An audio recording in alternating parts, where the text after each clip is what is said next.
Hey y'all, hi. So we're still dealing with the temporary background. As you can see, haven't managed to set that up yet. I fear that it will be a while. We just moved.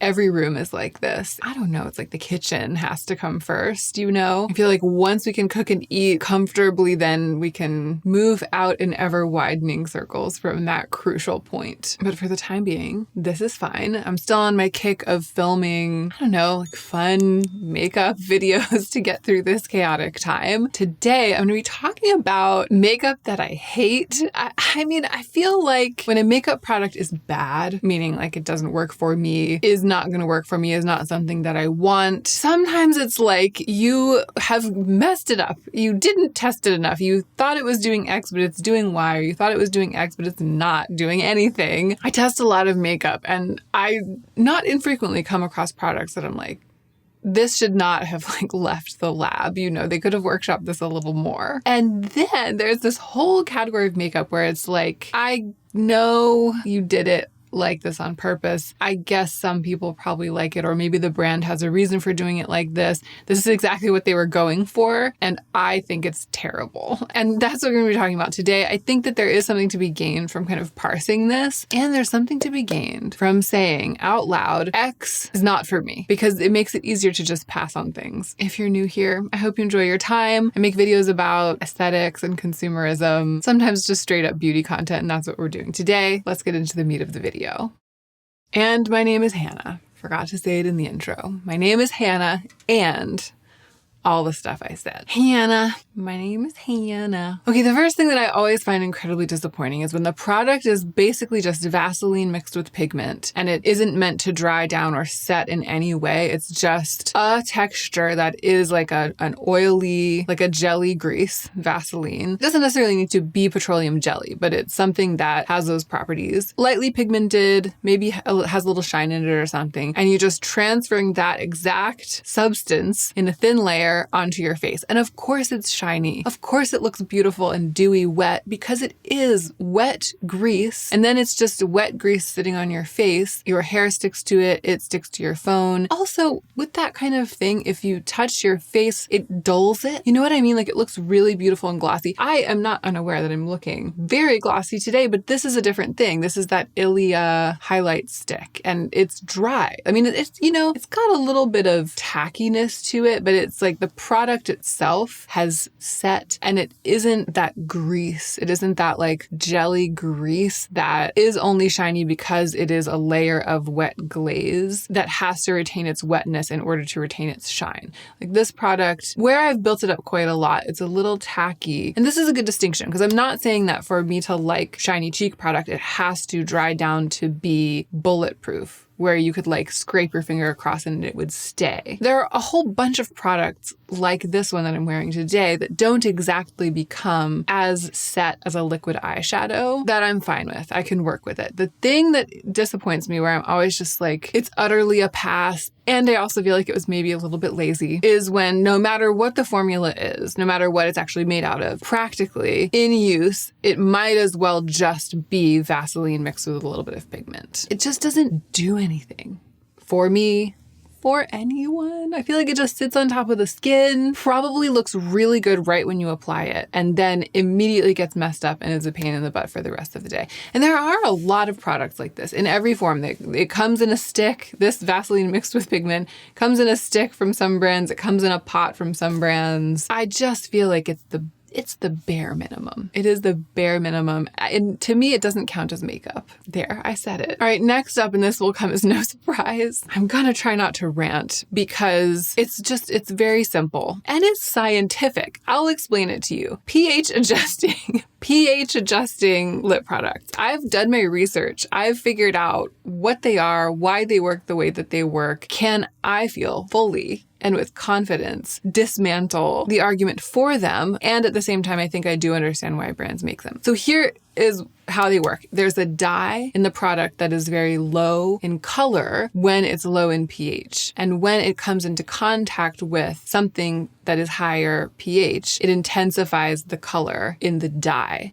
So there are a couple things here, right? One is that it's a dye. So if you use a pH adjusting product, the color that's getting onto your skin is a dye. It's not changing the color of your skin. It's not like warming up your skin and making your skin change color. You're using a stain. So those products aren't usually marketed as stains. They're marketed as like they change the color of your skin by interacting with the pH of your body. But those products all are products that dye your skin with a stain, with a dye, which some people want. Some people want stain, lip stain. It's its whole own category. It's just lip stains are marketed as such. And that's great because when you want to stain your lips, you want that longevity, you want that thing that you can't remove and that won't rub off onto anything. You know that you want a lip stain, you can go buy a lip stain. That's totally fine. pH adjusting products are lip stains in disguise. And I think that that's potentially cause for confusion for some people. And it's just like, just tell us what it is, so that we can make our own decisions. But it's not just true of the formula. It's not just true of the fact that it's a dye that dyes your skin. That's also true of the color. So with pH adjusting products, there's a color that the dye turns, and it turns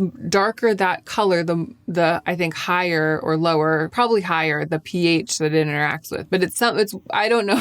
I said I knew the science, but I kind of don't. I only kind of do. Basically, depending on the pH of the skin that the dye interacts with, it will turn only slightly that color or will turn quite a lot that color. So if it's dragon fruit pink, like that really, really bright magenta, which so many of these pH adjusting products are. And I don't know if it's because the dye that interacts with pH is that color. So they just all are or maybe there's just one available to labs and it happens to be that color. I feel like I haven't seen pH adjusting products that appear to have that dye, but it's like a different color, like a dark red, for example, or brown. Actually, maybe if pH adjusting dye turns brown when it interacts with your body, maybe I would be more into it. But it seems like the dye that has this property is that bright magenta pink. No matter what the color is of the product that you're using, if it's clear like those Winky Lux ones, or if it's in disguise as like brown, like the one from Bobbi Brown that I tried recently, it was like blackberry. The dye that changes color and stains your skin is going to change to that dragon fruit pink. And maybe initially that the color that the dye is changing to, that's sticking to your lips, that's dyeing your lips, maybe it's disguised as a different color because it's mixed with a pigmented product that has a slightly different color. So it's like the two colors mixed together. But then once the product you apply to your lips wears off, you're left with dye on your lips and it's that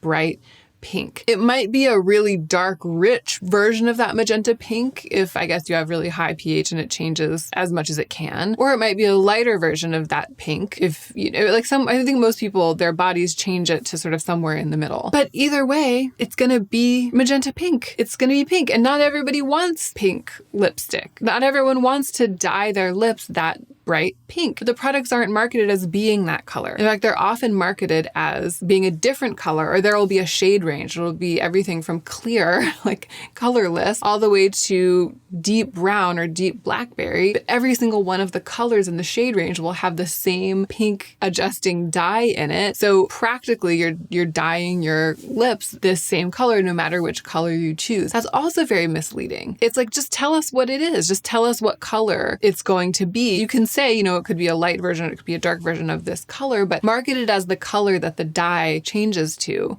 Don't market it as blackberry or rusty red just because the medium that carries that dye is tinted that color. I hope this is making sense and I'm not really like raving at this point and sort of talking in circles. It makes sense to me. My issue is twofold. One is very simple, which is that pink color looks bad on me. So it's like the one lip color of all the lip colors in the world that I would be the least likely to want to wear. So every single product that has that dye in it, I dislike it. And this actually isn't the other fold. This is just addendum to the first fold. And it dyes my lips. So not only do I not like the color, but I can't get it off. So there's just it all is bad for me personally. But then the other larger issue is just the deception. The deception. It's like it's a product for people who don't want to know very much about their makeup and don't really care about the details, the nuances. And there are a lot of people who are like that. And I think a lot of people who like this product because the color pink looks fine on them and they're not paying that much attention. They just put it on and they're like, oh, my lips are stained a little bit all day long. It looks great. It's fine. I guess that's fine, and I guess I understand why the brands do it if there's generally a good response to it. But there are a lot of us out here who do care about the details, the nuance, and we enjoy that. And we want to know what color the product is that we're buying. And we also want to know what the formula is. Is it a stain or not? Is it pink or not? And every single pH adjusting thing on the market is in disguise, incognito, as something that it's not. And this is all quite apart from the foolishness that is the myth that it adjusts to suit your skin tone and that it's like a magic. I'm not even touching that because I think at this point we all know what absolute tripe that is. This like mood ring thing where it will be your perfect shade. Even putting that piece of marketing hooey aside, I have all of these other issues with it. Extremely disappointing, even though I'm pretty sure it's that way on purpose. Let's move on. Okay, serumy face tints that disappear and transfer. This is something that always disappoints me. I always get my hopes up so high, and I think it's very obvious that many of these products are that way on purpose. Not to say that they disappear and transfer on purpose, but they're barely there, and they don't have heavy pigment load on purpose. This is like the Glossier skin tint type of thing. You know what I mean? Everything that has sort of descended from and branched out from that original super barely there type thing. A huge trend in makeup for the past 10 years. And I think people love them because they're impossible to mess up, which is ironic because my issue is that they are easy to mess up, like to mess up the way that they look later after you've applied them. But what I mean is it's impossible to screw up the process of putting it on your face because there's so little pigment. And so there's often just some kind of medium that hydrates the skin and shines up the skin and makes the skin look a little bit better. A veil of tint that might help to even out redness, even out a little bit of blotchiness, just a little bit. But there's so little pigment that you don't get a harsh line between your neck and your jaw. You don't get unevenness. You don't have to worry about how you apply it. You can just rub it in with your hands. It's basically just a tinted lotion, like that kind of thing. It is obvious why it is the way it is. There's a huge market for that kind of thing. Because again, not everyone wants to be in the weeds with their makeup. But for me, not only do I enjoy being in the weeds with makeup, but I need a little bit more precision coverage. I need a little bit more than just to feel like I have put on makeup, but I really haven't covered anything because I have scars from acne. I'm really trying to even out some parts of my face and I'm trying to color correct quite a lot of redness. With products like that, I'm always trying to get them to do a little more. Like I'm trying to get them to go the extra mile to give me that coverage. I'm really trying to get them to be as makeup-y as they can on the spectrum from makeup to skincare, which maybe means that I build it up a little bit too much. It doesn't soak in as much as it could because I'm trying to get it to stay on the skin. And so often what that means is that the lightest touch will cause a big patch. The lightest brush of hair will cause a big smear. And like the Vaseline mixed with pigment, it'll sort of stay damp on my skin all day and I'll feel like I can't touch my face to anything or anyone, or it's going to mess up or it's going to transfer to them. And it's just high maintenance. Like the thing that is supposed to be the lowest maintenance, the thing that is the way it is so that it won't be high maintenance, so that you won't have to work with it, ends up being super high maintenance for me. And then often I feel like later in the day, as it warms up on my skin, those kinds of things start to really show my fine lines, settle in my fine lines, sink into pores. My face will look more textured than usual, craggier, greasier, less flattering than usual. I just never get along with those kinds of things. And so often a brand will release one and it'll look amazing. It'll be like, oh, so beautiful. The models look so beautiful. Everything looks so lovely. And then I'll look into the claims about how it applies and how it performs. And I'll be like, oh, I don't like that. I hate a call. Don't call me.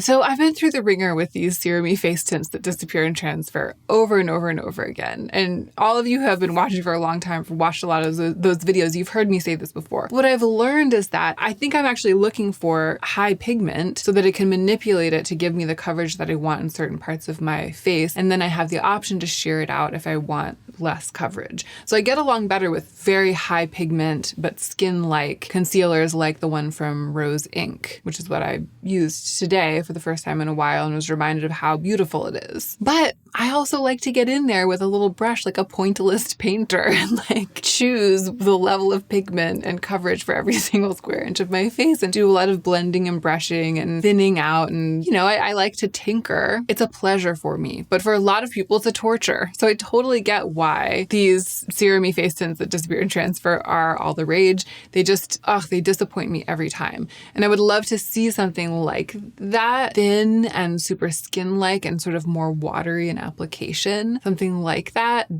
I guess that has more pigment. But I guess that's just a traditional foundation. So maybe it's just that they're selling a fantasy that doesn't work. They're selling a fantasy that doesn't work for me with my needs. And the more I can be aware of that, the better, and the less likely I will be to fall for it.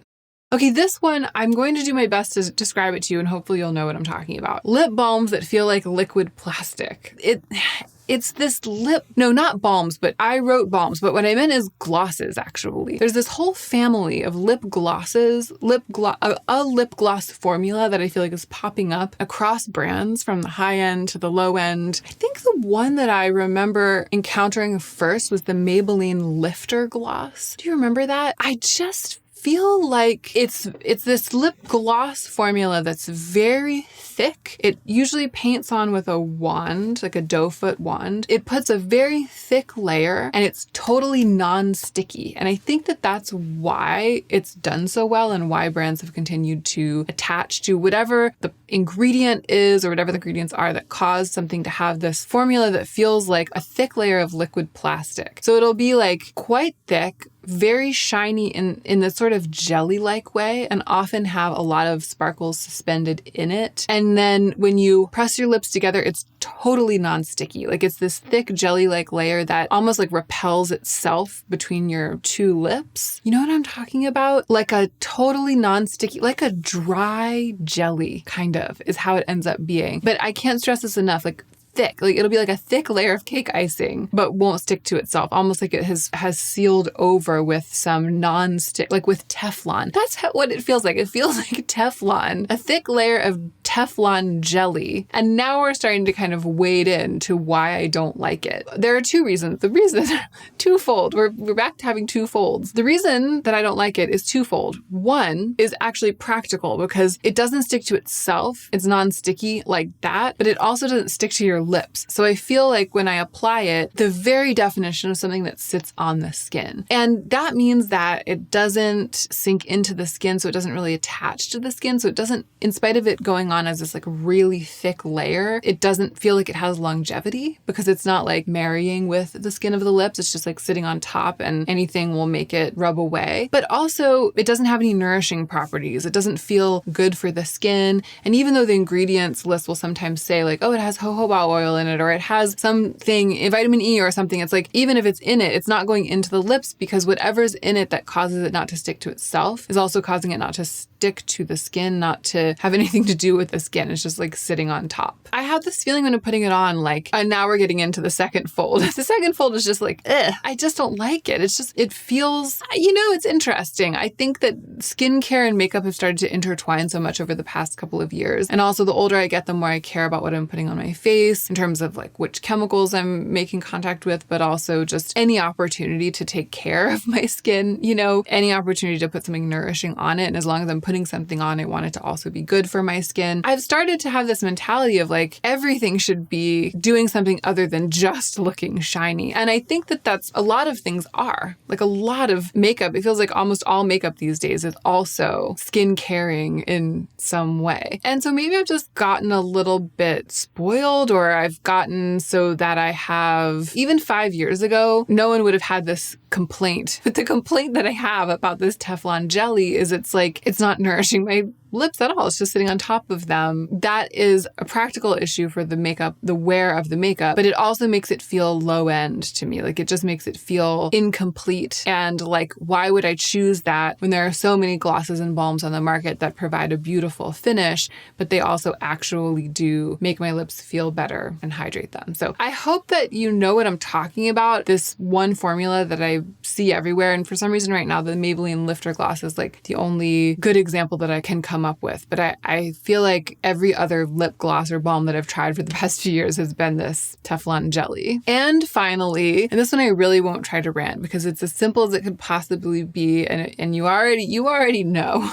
Okay. Neutral makeup that is actually orange. This is like a blush problem. It's particularly a lip product problem, and is also very much a complexion product problem for complexion products in around my skin tone, and possibly at other places on the shade range as well. But I'm just most familiar with it with the very pale. But the main culprit is lip products. So often a product will look neutral, will be marketed as a pale nude or a beige, and then it'll just be orange in person. And part of the problem is that I have pale olive skin, so the green in my skin will cause something to look more orange than it already is, but only if it already has a little bit of orange in it. It's not going to take something that's not orange and make it look orange. Maybe it's very close to the line, but for the most part, no. So the problem is that it was a little bit orange to begin with, and then I put it on, it looks very orange. But so often those products that are a little bit orange to begin with in the pictures online don't look orange at all, because they've doctored everything, color corrected everything, and they change the shade to make it look neutral with relation to all the rest of the colors in the shade range. You know what I mean? So you're looking at the shade range and you're like, oh, this one looks really neutral. This one looks really neutral. And in my case, because it's what I'm looking for, this one looks really neutral and pale. It looks like a really beautiful pale nude or beige. And they're calling it that. They're saying that's what it is. And then I get it and it's just orange. I know some people like orange makeup, but this is a pet peeve of mine, not only because I don't feel that it particularly flatters me, but because, again, like the pH adjusting products, it's lies. It's like these visual tricks, these visual lies. And in general, I would like to see more desaturated and more neutral colors in makeup on the market, but you know that. I've been talking about that for years. The thing that I find incredibly disappointing, even though I think in many cases it is that way on purpose, meaning like they formulated it to be this color, is all of these orange blushes and lip products going in disguise as neutrals.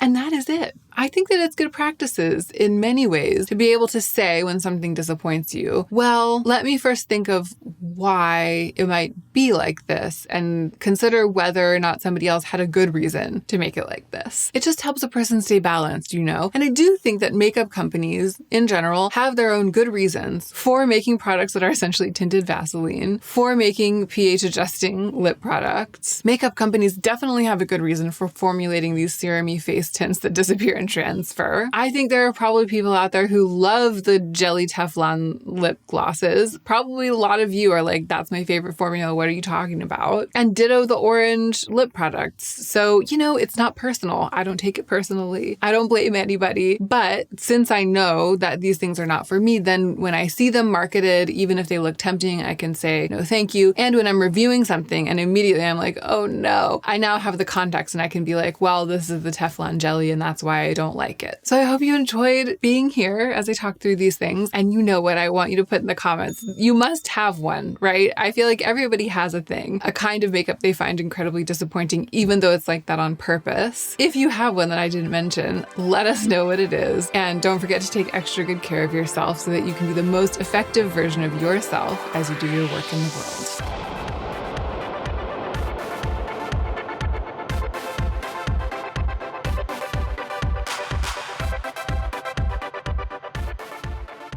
I think we got it.